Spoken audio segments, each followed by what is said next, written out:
seated as the glory of God shines in this room through our shepherd, the most holy Reverend Barton Buchanan. Right, all right. Here is a familiar story.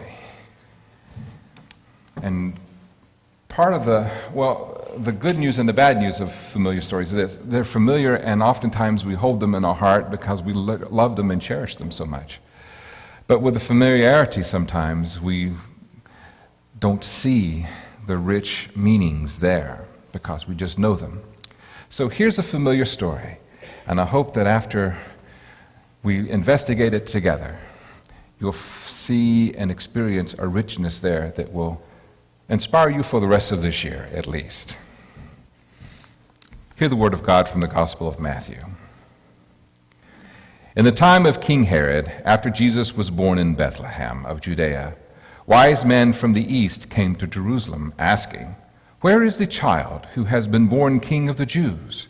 For we observed his star at its rising, and have come to pay him homage." When King Herod heard this, he was frightened, and all Jerusalem with him. And calling together all the chief priests and scribes and of the people, he inquired of them where the Messiah was to be born. They told him, "In Bethlehem of Judea, for so it has been written by the prophet. And you, Bethlehem, in the land of Judah, are by no means least among the rulers of Judah, for from you shall come a ruler, who is to shepherd my people Israel." Then Herod secretly called for the wise men and learned from them the exact time when the star had appeared. Then he sent them to Bethlehem, saying, "Go and search diligently for the child, and when you have found him, bring me word, so that I may also go and pay him homage." When they had heard the king, they set out, and there ahead of them went the star that they had seen at its rising, until it stopped over the place where the child was. When they saw that the star had stopped, they were overwhelmed with joy. On entering the house, they saw the child with Mary, his mother, and they knelt down and paid him homage. Then, opening their treasure chests, they offered him gifts of gold, frankincense, and myrrh. And having been warned in a dream not to return to Herod, they left for their own country by another road. May God bless the reading of this word. So a humble couple gives birth to an incredible human being named Jesus. And with all of his power and his might, he lives humbly too. And Jesus shows humanity for all time how much power there is in living humbly, doing acts of kindness, and showing compassion to others. So the Magi saw the star, and they come to search out this Messiah, this King of the Jews. Now, in our mind, we have the beautiful picture, right? We have the creche, where you have Mary and Joseph and the baby, you have the angel, you have the shepherds, and you have the wise men who also come to pay homage to Jesus in the stable. The way the story is written, this scene had long since passed. In fact, it was sometime probably between the time Jesus was born and 2 years later that wise men actually find Jesus. And usually, how many wise men are there? Well, it doesn't tell us that there are 3. It just says Magi from the east. We say 3 because, well, there are 3 gifts, and the creches would be much more affordable if you only had 3 wise men than maybe 10 or 15. And just think of the room it would take up, right? So the Magi come. They see a star rising. Now, the reasons why we think that it probably may have been about 2 years is because after Herod gets duped by the wise men, he orders that all young boys, 2 years and younger, to be slaughtered. So we call this the slaughtering of the innocents. So from the get-go, Jesus being born in the world created pain and suffering for some people. Watched the movie Lincoln while I was on vacation. What an inspiring story. And it occurred to me as I was watching this movie why it is in human history When people of peace, people who have this incredible capacity to change humanity, are such a threat to everyone that oftentimes they die early. So once again, Jesus, who came to the world to save the world and not condemn it, right from the get-go, people suffer because he came to be the person that he was. So the wise men come, the Magi, and they find the humble family. And when they see Jesus, it says they adored him and they worshiped him.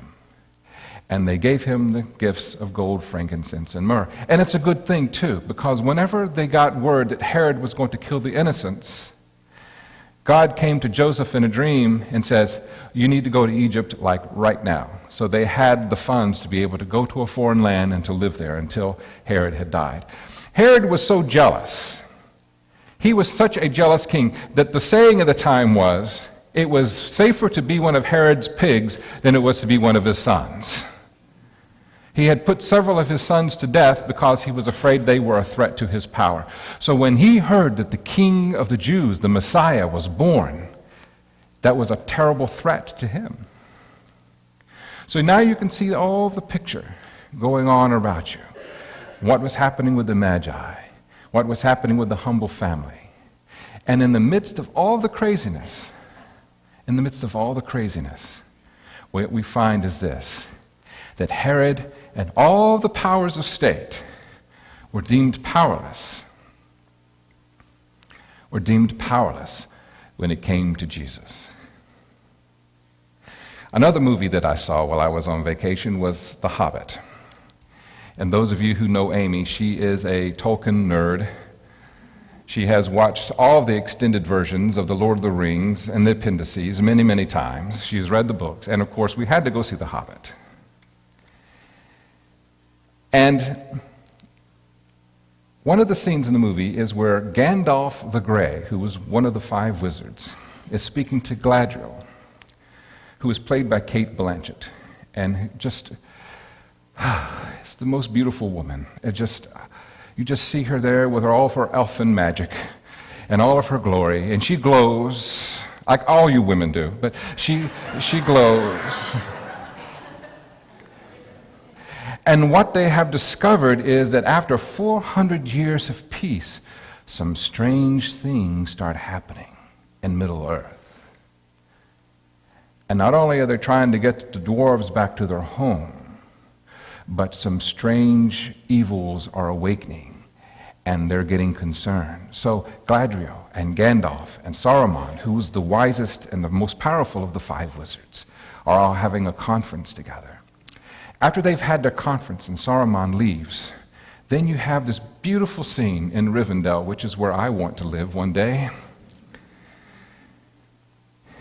And Gandalf and Galadriel have this conversation, and Gandalf says this, okay? Now I'm watching this in 3D, that HD 3D.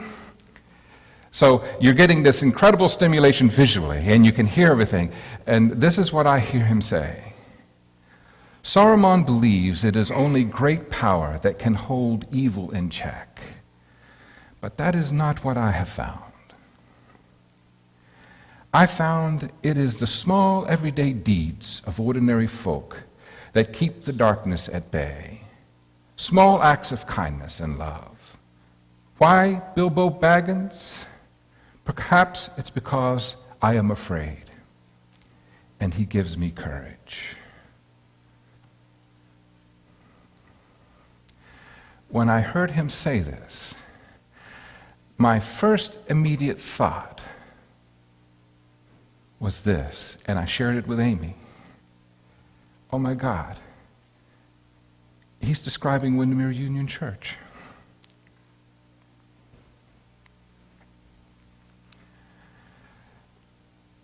When it was prophesied as to where the Messiah, the shepherd of all of Israel, was going to be born, it was in a little town called Bethlehem in Judea.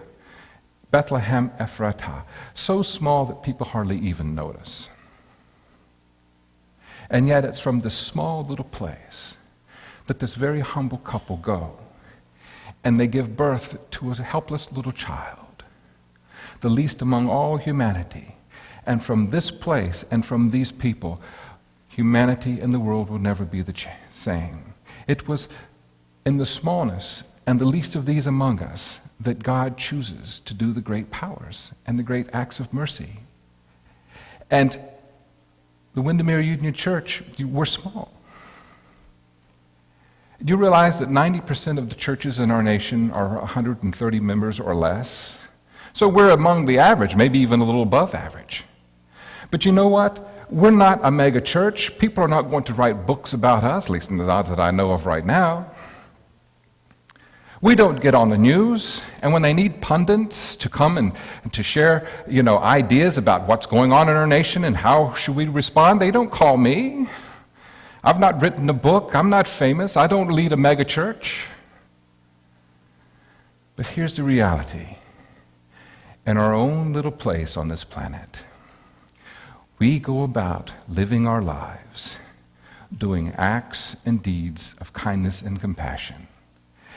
And people like you and me and other churches and communities around the world who go about living their ordinary lives, doing acts of kindness and compassion, are the forces that I believe keep evil at bay.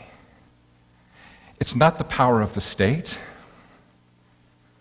As we've seen even in our recent history, the power of our state is pretty impotent right now. We can't even hardly pass a bill anymore.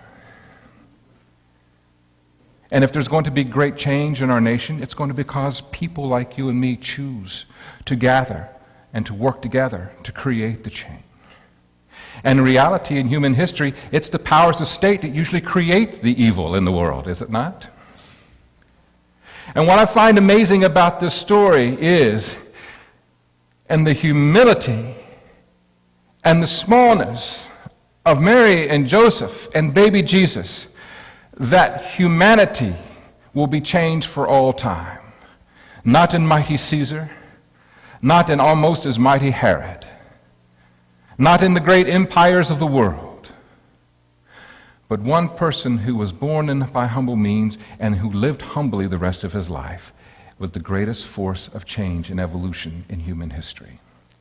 Those of you who attended the candlelight service at Epcot, you know what I'm about to say, don't you? At the very end of it all, it talks about here's this man who didn't have a navy or an army, he didn't have PhDs, he didn't have any wealth to know of. All he really owned was the clothes on his back, and yet no one else has changed history so much like this one man.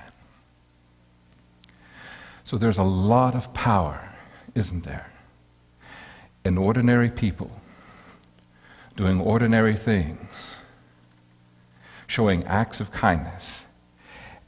And when I think of it this way, I feel very happy and at peace knowing that I am a part of a group of people who do so much for so many around this world. And you know what's really special about it for me? Is this, well, one of many things. Is we don't go around pounding our chest and saying, oh, look at me, or look at us, how great we are. No, we just keep doing it. We just show up, living our lives, love one another and the world around us. And it's God who chooses the least of these to do God's mightiest work. And didn't Jesus actually include this in his teaching? You remember when people were standing before him in heaven, and Jesus looked at them and he said, when I was thirsty, you gave me something to drink. And when I was hungry, you gave me food to eat. When I was naked, you gave me clothing. When I was sick, you tended to me and you visited me. When I was in prison, you came to see me. And they said to him, but Lord, when did we ever do that to you? And Jesus' words were, you remember? When you've done it to the what? Least of these, you've done it to me.